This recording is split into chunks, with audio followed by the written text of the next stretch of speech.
What's happening, guys? Today we're going to be going over names, and specifically we're going to be touching on the company name at a legal level, then the store name at an Amazon or Seller Central level, and then the brand name at a product level or at the more consumer facing level, and why that's so important. So this is really important for our type of business, and it's also important in almost any other type of business. And today we're going to be going through the other names associated with your business. One, you obviously have your name, your personal name. So as an example here, Bob the Builder. The legal company name. This is also called the business name, and this could be, for example, XYZ Construction Supplies LLC. It's very formal, and this is going to be on government documents. Then you have what's called a DBA name. Now, DBA is very common in the US, less so in other countries, but it is a doing business as name.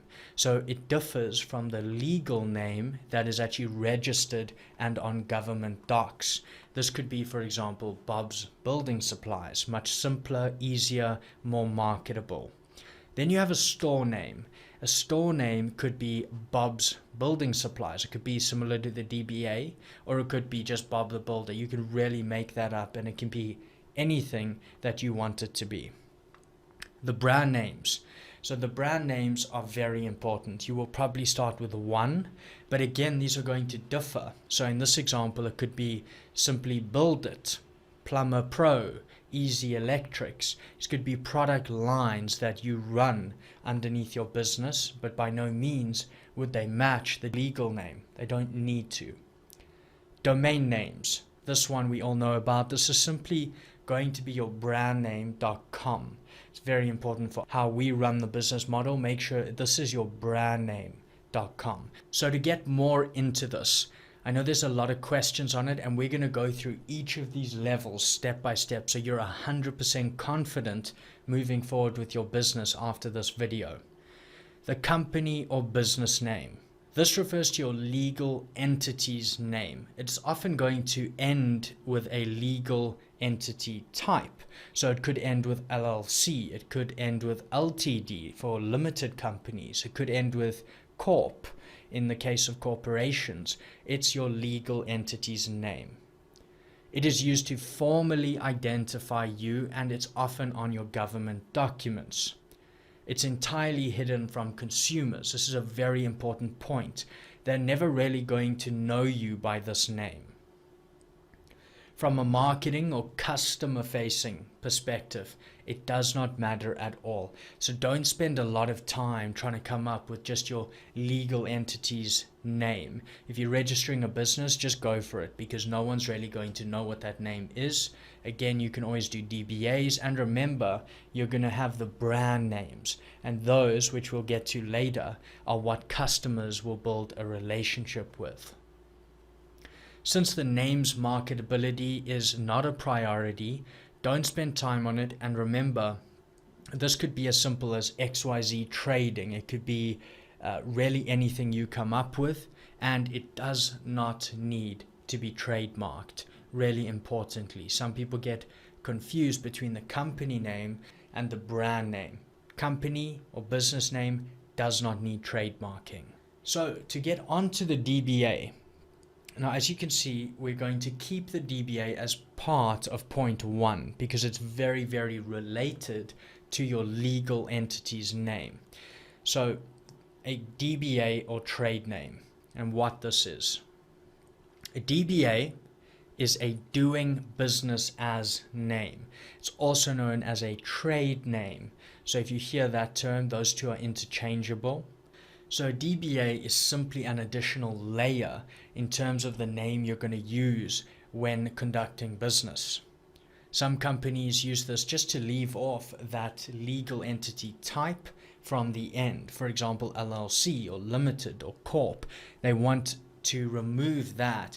They don't want to have to use that less marketable name. Sole proprietors also often use DBAs for example, they do not wish to use their full legal name. They want more privacy in their personal right, and they want to use a more marketable name, for example, on business cards and things like that. Importantly, a DBA is not required. Many people never even register a DBA.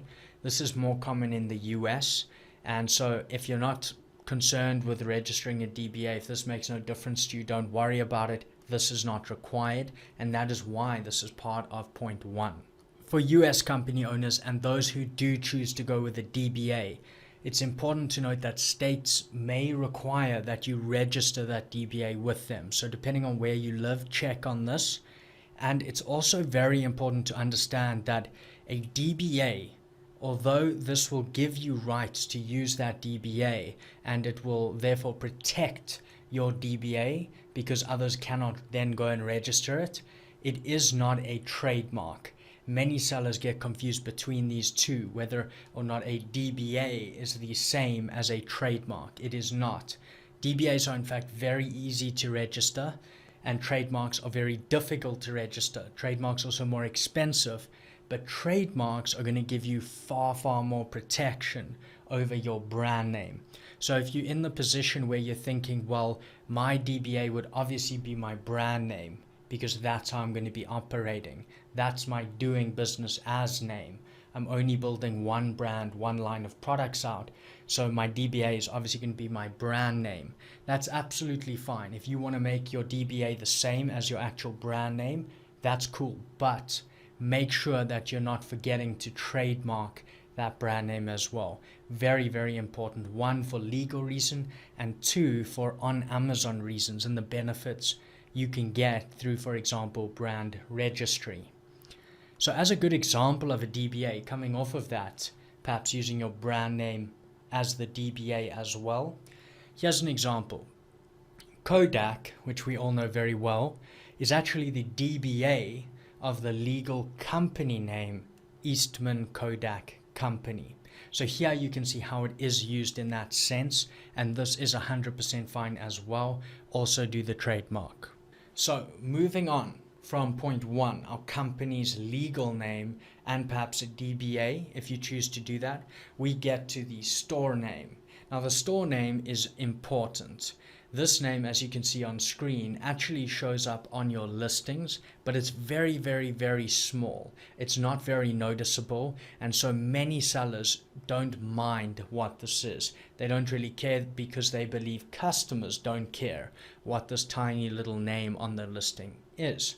However, it is still your store name. So if customers click on this, or customers love your first product and want to click through to see the rest of your products, in terms of that, it is quite customer facing, and so this is a decision you're going to need to make for yourself.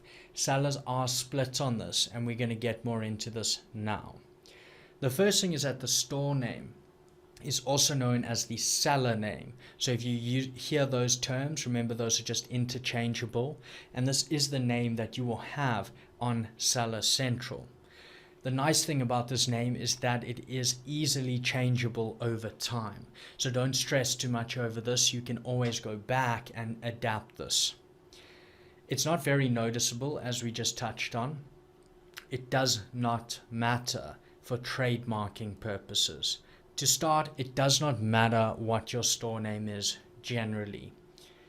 Many sellers choose for this name just to be arbitrary. So again, it could be XYZ Trading, it could be ABC Imports, it could be anything like that.